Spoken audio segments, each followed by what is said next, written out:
శుభోదయం మిత్రులందరికీ, శ్రేయోభిలాషులకి మిత్రులందరికీ శుభోదయం. వేదిక్ మంత్ర ఫర్ ఉద్యోగ ప్రయత్నాల కొరకై వేదమంత్రం. ప్రతిరోజు ఉదయాన్నే శుచిగా స్నానమాచరించి మీ ఇష్ట దైవాన్ని ఆరాధిస్తూ ఈ మంత్రాన్ని జపిస్తే ఖచ్చితంగా 45 రోజుల పాటు జపిస్తే 45 రోజుల్లోపే ఉద్యోగం లభిస్తుంది. నమ్మకంతో ఏదైనా సాధించవచ్చు. ఈ మంత్రాన్ని ఎలా పఠించాలో ఇప్పుడు చెప్తాను.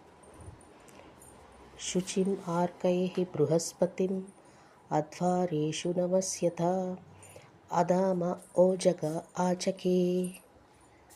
మరుమారు జపిస్తున్నాను. శుచిం ఆర్కైః బృహస్పతిం అధ్వారేషు నమస్యత అధామ ఓజః ఆచకే. ఈ మంత్రాన్ని ప్రతినిత్యం 27 సార్లు ఇలా 45 రోజుల పాటు జపిస్తే ఖచ్చితంగా ఉద్యోగం లభిస్తుంది. అది కూడా 45 రోజుల్లోపే లభించవచ్చు. భక్తి మార్గం, నమ్మకం ప్రధానం.